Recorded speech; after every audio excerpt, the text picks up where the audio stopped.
이 골로새서는요, 바울이 골로새 교회에 이제 서신으로 편지를 쓴 겁니다.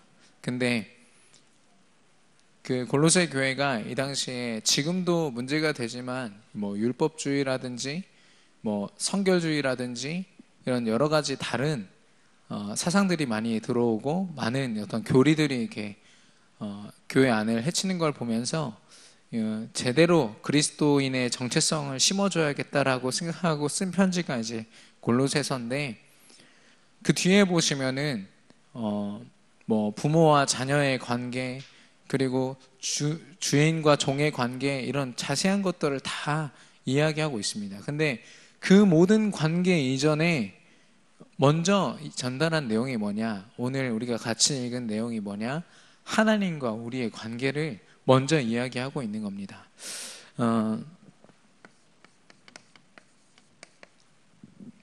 이번 주 강단의 말씀을 잠시 우리 나눠보면요, 나는 복이다라고 했습니다.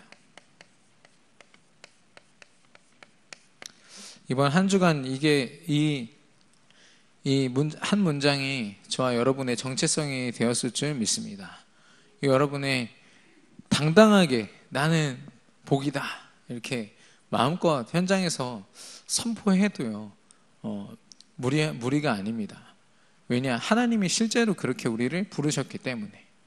여러분 예전에 지금 뭐 벌써 종영이 됐지만 나는 가수다라는 그 프로 아시죠? 자기 가수라고 그렇게 어필을 하는, 안 그래도 가수인데 더 이렇게 뛰어난 가수라는 걸 보여주려고. 그래서 그때 프로그램 여러분 기억하시겠지만 일주일 동안 가수들이요, 자기 가수라고 어필하려고 굉장히 노력합니다. 어떻게 하면 내가 더 멋지게 노래할까? 어떻게 하면 더 내가 사람들 앞에 드러날 수 있을까? 그 고민으로 일주일을 있다가 경연을 붙고 이제 순위를 매겨서 어떤 사람은 탈락도 하고 이렇게 하는 거죠.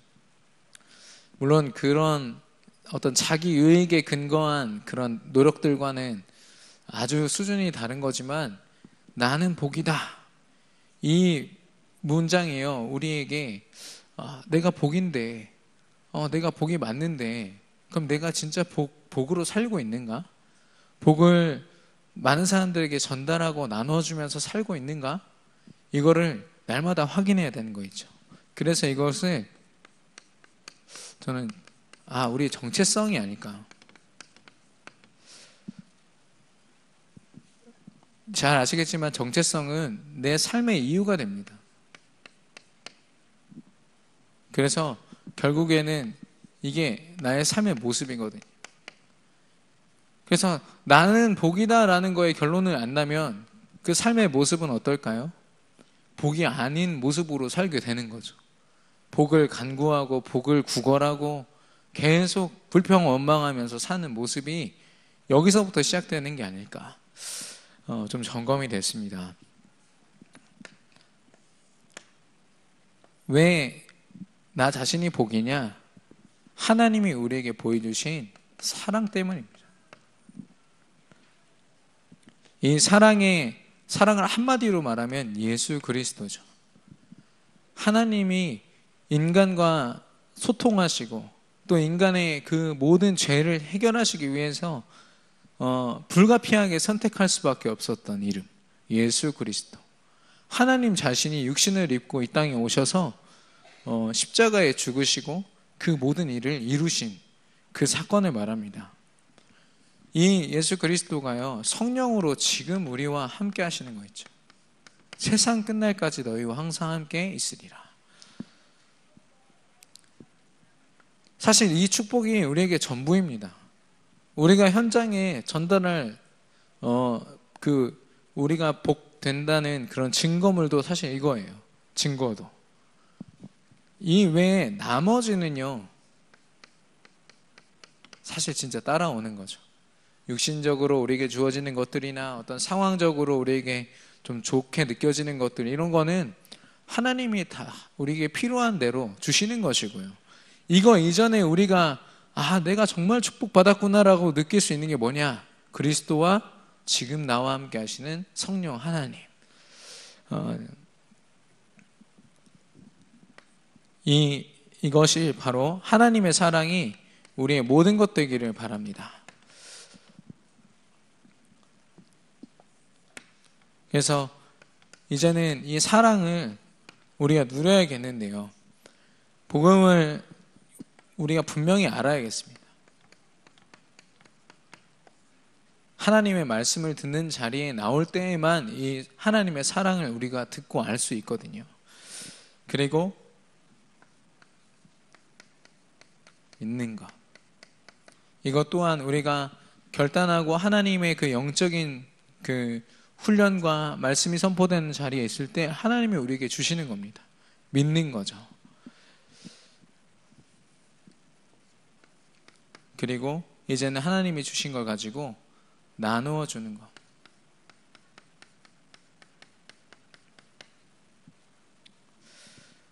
현장에 주신 축복을 그대로 전달하는 겁니다. 우리의 간증과 우리의 포럼을 통해서 또 우리가 실제로 전달하는 구원의 길을 통해서 이 하나님의 사랑이 현장에 전달되는 거죠. 이게 모든 현장에 전달되고 누려지는 것이고요. 마지막으로 이것을 위한 방법은 우리가 집중하는 것입니다. 친척 아버지 집과 그걸 모든 걸 다 떠나서 내가 지시할 땅으로 가라 그렇게 말씀하셨잖아요. 결국에는 하나님께만 집중하라는 겁니다. 하나님이 우리에게 주신 그 약속에만 집중해야 되는데 아버지의 집도 친척도 다 그게 다 방해가 된다는 거죠. 실제로 그 아브라함의 집은 우상을 만들어서 파는 일을 했었거든요. 그 당시에는 굉장히 우상 문화가 컸기 때문에 우상을 만들어서 파는 그런 집들은 굉장히 부유했습니다. 아브라함도 실제로 부유한 사람이었고 부족함이 없었어요. 근데 하나님이 말씀하십니다. 네가 거기 있으면 너 나한테 집중할 수 없어. 내가 지시한 땅, 약속한 땅으로 가. 말씀하시니까 아브라함이 그 자리에 순종했거든요. 그게 아브라함이 복의 근원이 되는 모든 복의 시작이 되는 그런 시작이 됐습니다. 그래서 집중을 위해서는요, 버릴 것과 그리고 가질 것.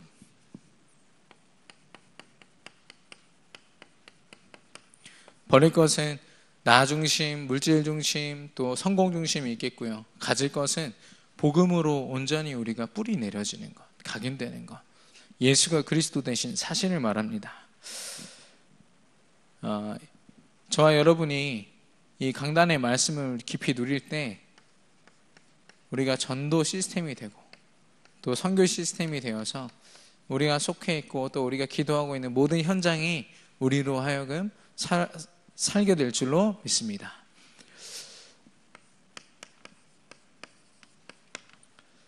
하나님이 우리를 복 자체로 부르셨는데요. 이걸 놓고 좀 고민을 하다 보니까 이 복이 복 되지 못하게 방해하는 가장 큰 게 무엇일까?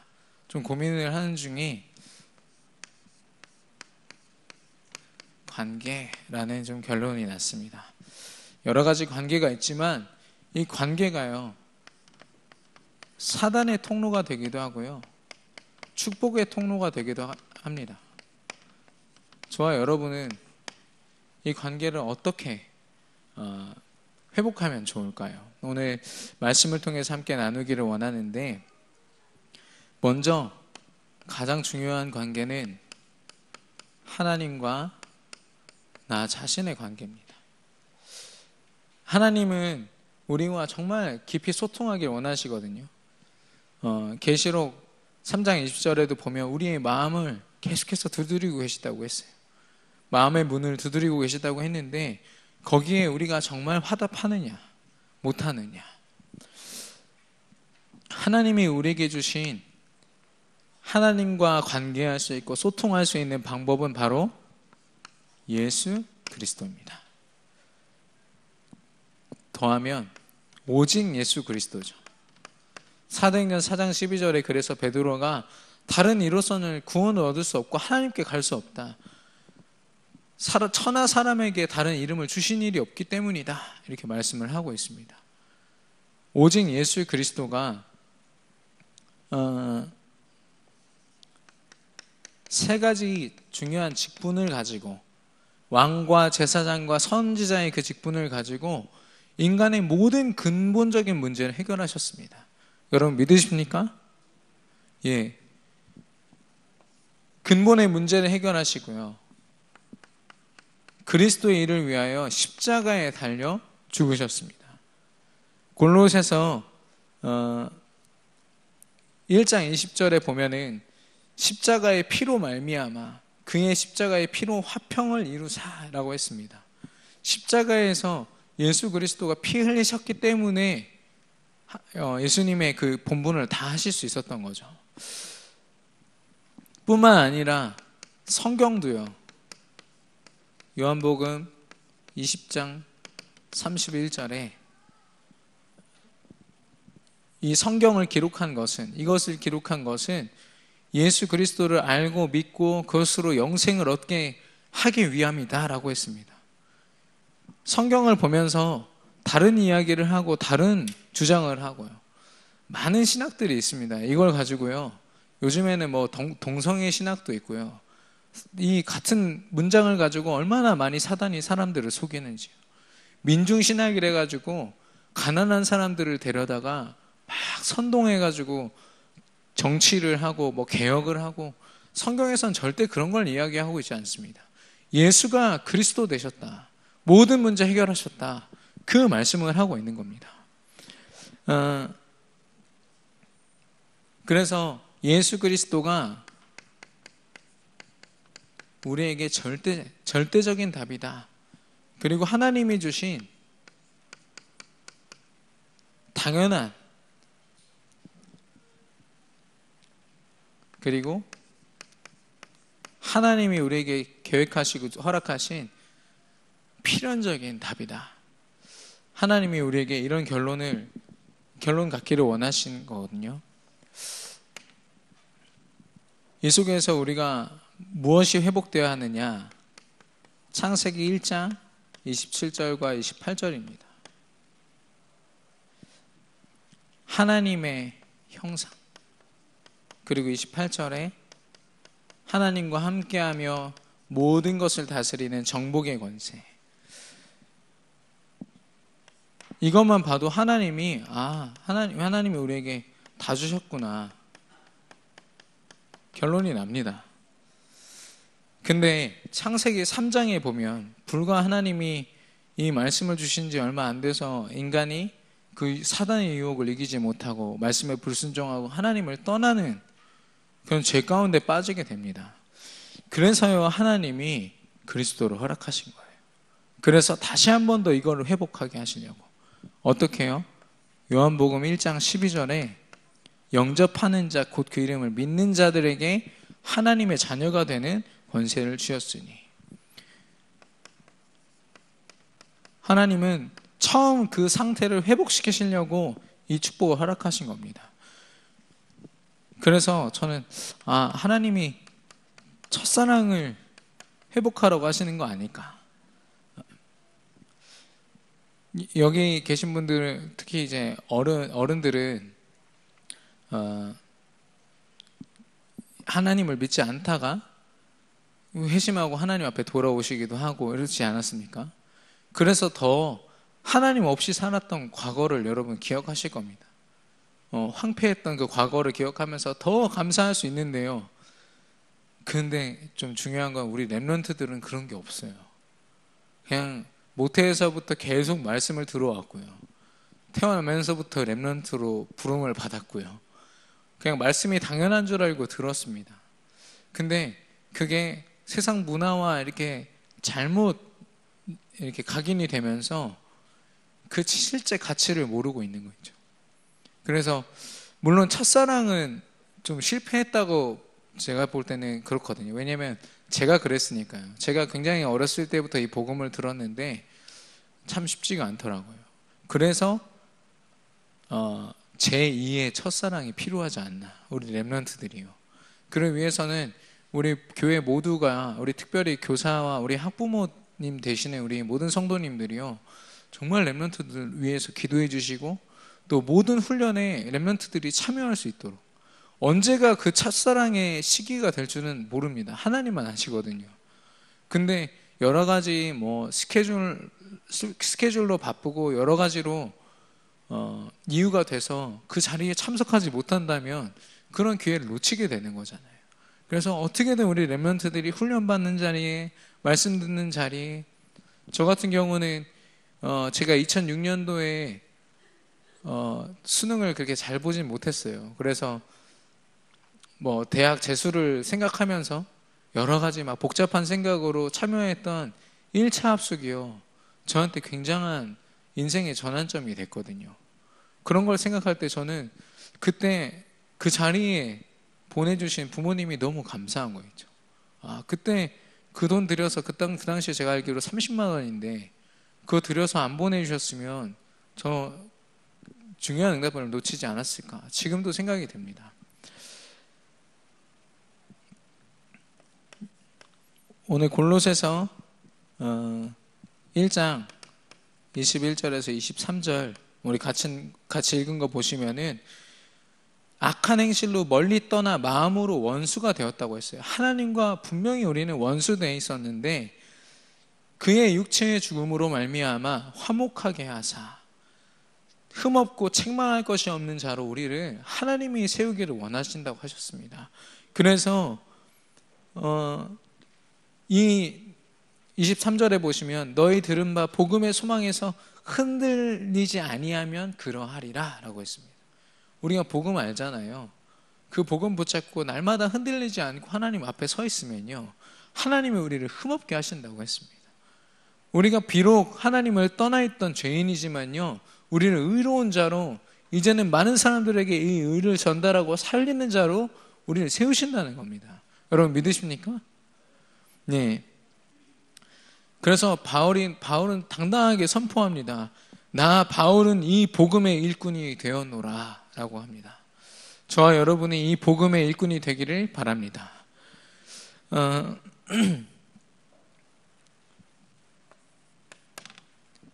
이 하나님께서 우리에게 회복하신 모든 신분과 권세와 축복들이 있다면 이제는 이 자리를, 이 축복을 우리가 지속하는 겁니다.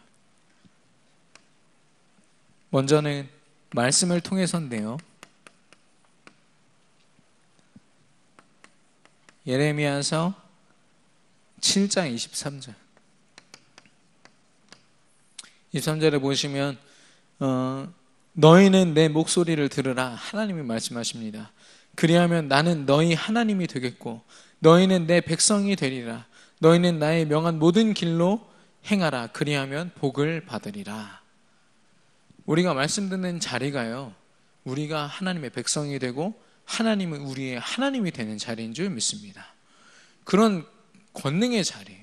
가치 있는 자리인 겁니다. 뿐만이 아니라 로마서 10장 17절, 우리가 잘 아는 구절이죠. 믿음은 들음에서 나며 들음은 예수 그리스도의 말씀으로 말미암았느니라 라고 했습니다. 예수 그리스도가 선포되는 그 자리가 바로 우리에게 믿음이 회복되고 하나님이 주신 축복이 회복되는 자리인 줄 믿습니다. 이 말씀을 붙잡고 우리가 기도하는 거죠. 골로새서 4장 2절에 보면 기도를 계속하고 기도에 감사함으로 깨어있으라 말씀하십니다. 우리가 늘 깨어서 놓치지 않아야 할 하루의 스케줄 중에 가장 중요한 스케줄, 기도입니다. 24시간, 25시간 기도하라는 말이 그냥 나온 것이 아니라요, 우리가 짧게 읊조리는 기도지만 그게 영적인 싸움이 되고요, 또 작은 기도지만, 연약한 기도지만 그게 세상을 승리하는 하나님 계획이 성취되는 기도가 되는 겁니다. 그래서 데살로니가전서 5장 16절에서 18절에 보면 항상 기도하고 범사에 감사하고 쉬지 말고 기도하라고 얘기하시지 않습니까? 그게 예수 그리스도 안에서 하나님이 우리를 향한 하나님의 뜻이라고 했습니다. 이제는 하나님 주신 이 축복을 현장에 전달하는 거죠. 디모데후서 4장이죠. 때를 얻든지 못 얻든지 항상 이 복음을 전달하는 일에 항상 힘쓰라고 했습니다. 말씀을 전파하라고 했거든요. 그리고 골로새서 4장 3절에 보시면 이게 바울의 고백입니다. 또한 우리를 위하여 기도하되 하나님이 전도할 문을 우리에게 열어주사 그리스도의 비밀을 말하게 하시기를 구하라.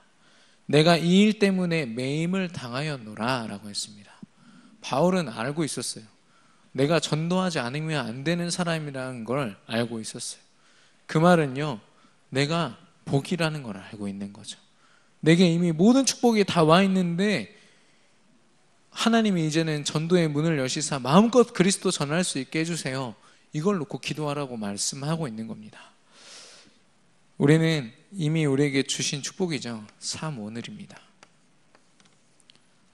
삼오늘 속에서 우리가 지속할 때 하나님이 우리를 복된 자로, 이미 복이지만 정말 복으로 우리가 살아갈 수 있도록 인도하실 줄 믿습니다. 하나님과의 관계가 최우선입니다. 이게 회복되지 않으면요, 아무리 저와 여러분이 노력하고 또 사람들과의 관계에서 최선을 다한다 해도요, 하나님과의 관계가 회복되지 않으면 아무 의미가 없는 거죠. 하나님께서 주신 그 관계 속에, 하나님과의 관계 속에서 이제는 우리 교회와 또 영적인 공동체들을 함께 보는 겁니다. 골로새서 1장 24절에서 25절에 보면요, 바울이 이야기합니다. 자기는 직분을 다하는데 그 직분을 다하는 이유는 뭐냐? 하나님의 말씀을 이루려 함이다 라고 하고 있습니다. 교회에서 저와 여러분이 헌신하고 있는 그 모든 순간들이요, 작든 크든 하는 모든 헌신이요, 말씀을 이루기 위함임을 믿습니다. 그렇기 때문에 너무 귀한 거 있죠. 우리 교회에서 어떤 분들은 또 이렇게 청소해 주시기도 하고, 또 어떤 분들은 교사로 헌신하시기도 하고, 그런 모든 많은 일들이 있지만요, 그런 일들 하나하나가 다 하나님의 말씀을 성취하기 위함입니다. 그래서 하나님의 흐름 속에 있는 사람, 우리는 이런 사람을 제자라고 이야기합니다. 그래서 먼저는 강단 말씀이죠. 담임 목사님을 통해서 하나님이 허락하신 말씀을 붙잡고요, 또 아까 말씀드린 것처럼 기도하는 사람, 그리고 실제로 전도자의 삶을 사는 전도자, 이 사람을 우리는 교회 공동체 안에서 제자라고 이야기합니다. 그럼 우리에게 주어진 직분은 무엇일까요? 또 하나님이 우리에게 허락하신 사명은 무엇일까요? 저와 여러분이 이걸 놓고요, 계속 고민해야 됩니다. 사단이 이걸 엄청 방해합니다. 교회 안에서 그냥 뭐 1부 예배든 2부 예배든 말씀만 언능 듣고 그냥 이렇게 교회 안에 깊이 참여하면서 받는 응답들을요, 다 방해하는 거예요. 우리 렘넌트들도요, 정말 교회 그 중고등부 안에서 혹은 대학부 안에서, 대학 청년부 안에서 임원으로 있으면서 그 공동체를 두고 정말 기도하는 렘넌트들이 있는가 하면 그냥 참여하는 자로 보고 그냥 원망 불평 마음껏 하다가 그냥 예배 빠지고 이렇게 예배만 드리고 가고, 그 정도로만 계속 머무는 렘넌트들이 있어요. 근데 중요한 거는 열에 하나 뭐 예외 없이요, 하나같이 그 믿음이 성장하지를 않는 거예요. 예. 그 누구를 탓하고자 하는 것이 아니라 우리가 생각보다 더 많이 우리 렘넌트들에게 관심을 갖고요, 우리 자녀가요, 교회의 임원으로 있다. 교회에서 좀 힘들지만 헌신한다는 것 자체가 얼마나 큰 응답인지를 우리가 실제로 전달해 줘야 됩니다. 우리가 헌신하는 자로 서서 전달해 줘야 됩니다. 우리 그 대학 청년부 임원 한 명이 저한테 와가지고 저 너무 힘들어요 라고 막 얘기를 하는 거예요. 너무 이 일이 힘들다고 얘기를 하는데 저는 뭐 겉으로는 위로했어요. 그래, 너 얼마나 힘들겠니 얘기했는데 속으로는요, 이 친구가 임원하기 전에 어떤 모습이었는지 알고 있기 때문에 너 진짜 복 받았구나, 너 진짜 축복 그 흐름 속에 있구나, 이거를 말해주고 싶었는데 말해도 못 알아들을 것 같아서 그때는 말 안 했습니다만 너무 큰 축복인 거죠. 교회를 두고 고민하고 영적인 공동체를 위해서 고민한다. 이걸 놓고 하나님 앞에 간구하는 겁니다. 교회에서는 실제로 일꾼이 굉장히 많이 필요하고 제자가 필요하거든요. 우리 렘넌트를 두고 눈물로 기도하면서 그들을 사역하면서 도울 수 있는 교사 선생님들이 너무 많이 필요합니다. 지금 세상에서는요, 1:1 과외, 1:1 무슨 맞춤 지도 이래가지고 한 사람을 완전히 뭐 이렇게 교육하고 하는데 세상이 혈안이 되어 있는데요, 우리 교회 렘넌트들은 교사 한 명이 5명, 6명씩 담당을 해요. 그 5명, 6명을 일주일 동안 영적으로 관리하는 게 쉽지가 않습니다.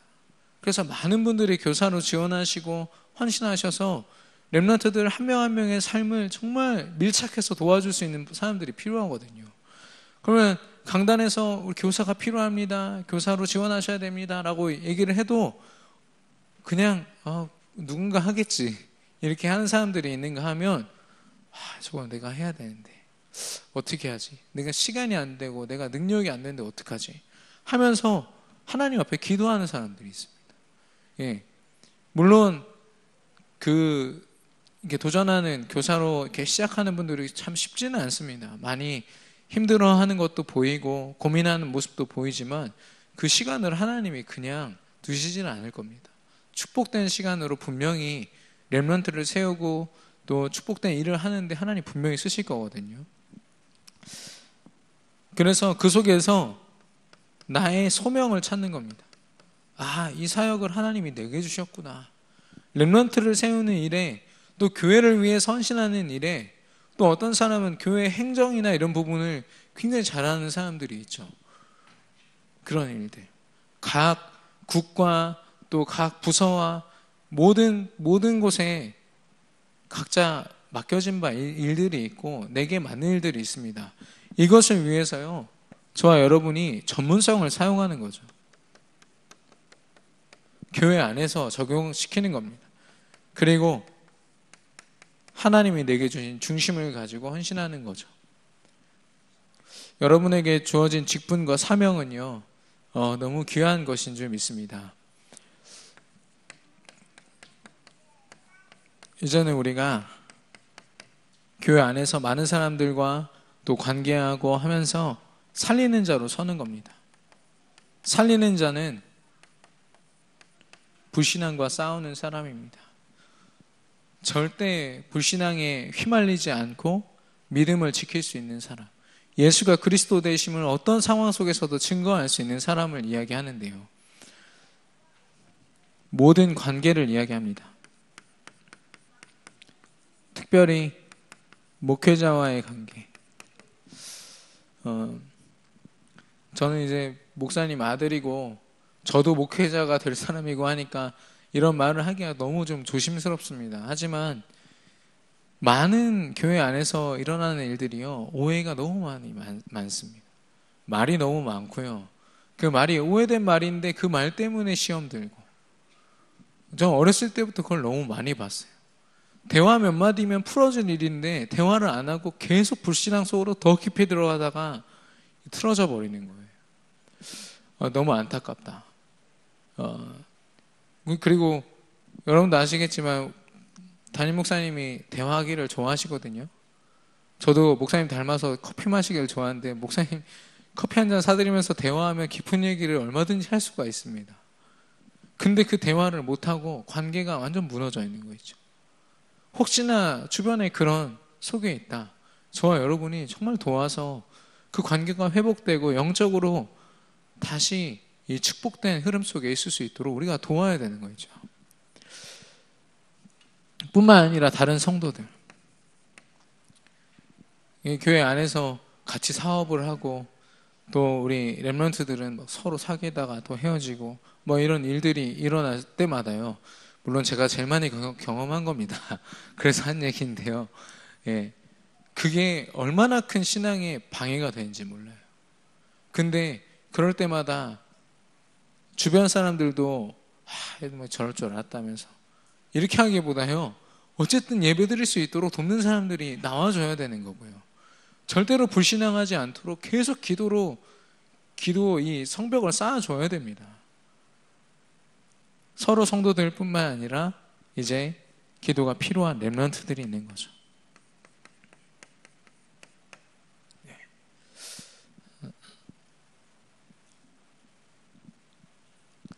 이 속에서 하나님이 우리를 치유하는 자로, 그리고 우리 자신이 서밋이 되고 많은 사람을 서밋의 자리로 인도하는 사람들로 우리를 사용하실 겁니다.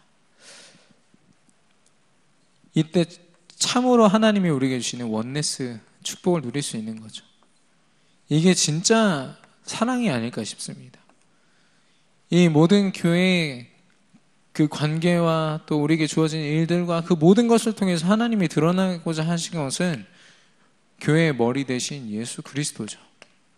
이게 드러나기만 하면 사실 문제될 게 없습니다. 하나님과의 관계가 제대로 회복된 사람은요, 사실 교회 안에서의 관계도 그렇게 많이 신경 쓸 필요가 없어요.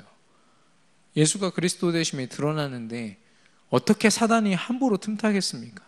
우리가 여기가 사실 잘 안 되니까 교회 안에서도 그 상처를 가지고 고스란히 가지고 원망 불평하고 계속 그렇게 되는 거죠. 절대 속지 마시기 바랍니다.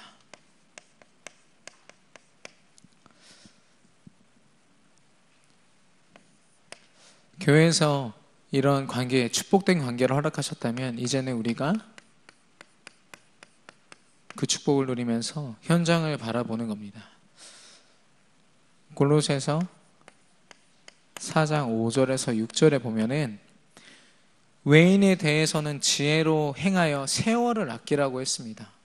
우리가 사실 저 현장이 불신 현장이잖아요. 하나님의 계획이 미치지 않는 곳, 사단이 불행 가운데 둔 그곳에 우리도 모르게 시선을 향하고 있어요.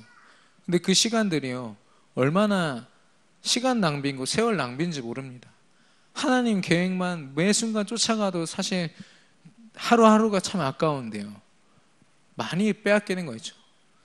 우리 렘넌트들 방학 때요, 유튜브를 제가 이렇게 전화를 하잖아요. 그러면 전화 통화 연결음인가요? 그게 놀리기 전에 받아버려요. 그 말은 핸드폰을 계속 보고 있었다는 거죠. 네. 딱 걸려서 제가, 야, 너 유튜브 보고 있었지? 너 게임하고 있었지? 그러면 어떻게 하셨어요? 막 이래요. 아니, 당연히 알죠. 손에 핸드폰이 딱 쥐어져 있었으니까. 근데 그 시간이 얼마나 많은 걸 빼앗는지 모릅니다. 그 말씀을 하고 있는데요. 그러기 위해서 우리가 세상에 우리가 빼앗기지 않기 위해서는 강단 원단에서 주신 말씀처럼 우리가 전도 시스템이 되어야 하는 겁니다. 어떤 전도 시스템을 말씀하시느냐? 우리가 빛이라고 하셨습니다. 마태복음 5장 16절에 이같이 너희 빛이 사람 앞에 비치게 하여 그들로 너희 착한 행실을 보고 하늘에 계신 너희 아버지께 영광을 돌리게 하라. 많은 사람으로 하여금 하나님의 영광을 보도록 하는 게 우리의 빛된 우리의 사명입니다. 이사야서 60장에 보면은 우리에게 빛이 임했다고 했죠. 예수 그리스도를 빛이라고 말씀하십니다. 소금이라고 했는데요. 마태복음 5장 13절입니다. 너희는 세상의 소금이니 소금이 만일 그 맛을 잃으면 무엇으로 짜게 하리요? 후에는 아무 쓸데없어 다만 밖에 버려져 사람에게 밟힐 뿐이니라. 우리가 소금입니다.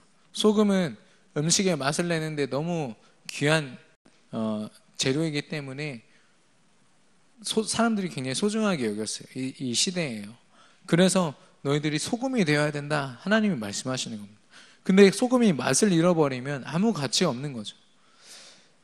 예전에 한번 예를 들었었지만 여러분, 맛집일수록요 외관에 신경 쓰지 않습니다. 정말 맛집에 가잖아요. 간판도 옛날 간판 그대로, 썩음썩음한 그 안에 있는, 제일 저는 인정하는 게 뭐냐, 되게 오래된 선풍기, 파란색 프로펠러로 이렇게 돼 있는 선풍기가 돌아가면 아, 여기 맛집이구나. 예. 근데 막 거기에 먼지는 쌓여있지 않는데 굉장히 오래된 물건들이 안에 다 있어요. 그런 데는 100% 맛집입니다. 왜냐? 다른 거에 투자를 안 했거든요. 맛에만 투자를 다 했기 때문에 맛이 없을 수가 없는 거죠. 우리를 예수 그리스도의 맛을 본 그 맛을 향하여 집중할 수밖에 없는 존재로 우리를 부르신 거예요. 근데 그걸 잃어버린다? 그럼 하나님이 우리를 사용하실 수가 없는 거죠. 저 여러분이 현장의 빛과 소금이 될 줄로 믿습니다. 그래서 우리가 생명을 전달하는 거죠. 나는 길이요 진리요 생명이니 나로 말미암지 않고는 아버지께로 올 자가 없느니라. 요한복음 3장 16절. 하나님이 세상을 이처럼 사랑하사 독생자 예수 그리스도를 보내셨는데 멸망하지 않고 영생을 얻게 하려 함이라 말씀하셨습니다. 생명을 주시려고. 이걸 우리가 전달하는 겁니다. 이뿐만이 아니라요, 이제는 우리가 지경을 넓혀서 선교 시스템이 되라 말씀하십니다. 237개국. 이번에도 굉장히 많은 여러 국가에서 우리 선교사님들과 또 선교를 위한 제자들이 함께 모이는 자리가 다음 주 선교 대회인데요. 예상 인원이 지금 3,600명 이렇게 얘기를 하더라고요. 작년에도 3,000명이 훨씬 넘었었거든요. 이번엔 아마 더 모이지 않을까 싶은데 그 자리에 저 여러분이 참여하지 않고가 정말 큰 차이가 될 것 같습니다.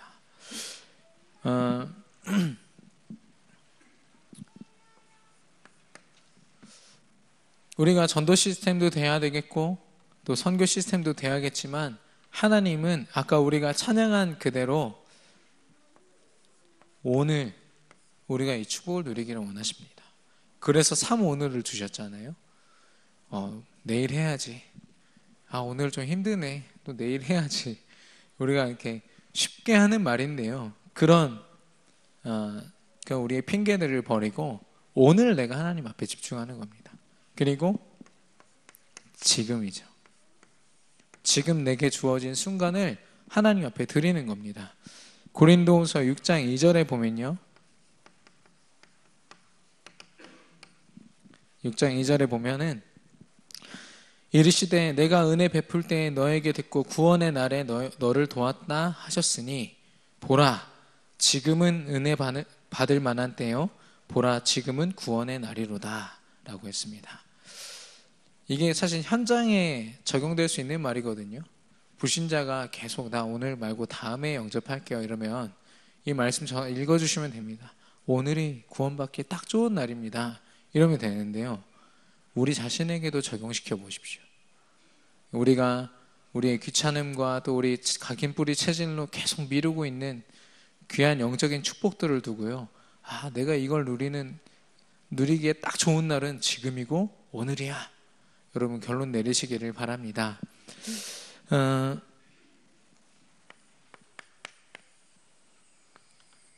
결론입니다. 저와 여러분이요 계속 질문해야겠습니다.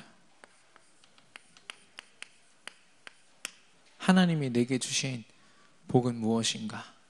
예수가 그리스도 되셨다는데 그게 복이라는데 그게 정말 나의 복이 맞는가? 한번 점검해 보시기 바랍니다. 예수가 그리스도라는 그 생각과 그 믿음으로 행복하기보다 뭔가 눈에 보이는 다른 것으로 행복하고 있다. 그러면 사단이 그걸 분명히 틈타서 우리 신앙을 방해하고요. 정말 복이 복될 수 없도록 계속해서 우리를 속이는 겁니다. 근데 이게 날마다 우리에게 점검된다면요, 절대 빼앗기지 않겠죠. 사단에게요. 거지 왕자 얘기 아십니까? 왕자와 거지인가? 네. 그 내용에 보시면은 왕자가요, 궁궐 안에서 생활하는 게 너무 따분한 거예요. 그래가지고 한번 나가봐야지 이렇게 생각해가지고 자기랑 닮은 거지랑 옷을 바꿔 입었는데 그 시간이 모든 불행의 시작이 됐거든요. 그때부터 막 천대를 당하고 막 노예처럼 부림을 당하고 자기 얼굴 알아보는 신하를 만날 때까지 아주 죽을 고생을 다 하거든요. 근데 우리가 그런 거예요. 우리가 현장에서요, 내가 하나님 자녀야 라는 그 축복을 딱 놓치는 순간 어떻게 됩니까? 마치 사단의 자녀인 것처럼 불신자의 모습으로 또 살아가고 또 그 안에서 살아가고. 그렇지 않기 위해서 우리가 날마다 하나님 앞에서 기도로 질문하는 겁니다. 하나님, 내가 정말 복이 맞습니까? 하나님 내게 주신 복이 그리스도가 맞습니까?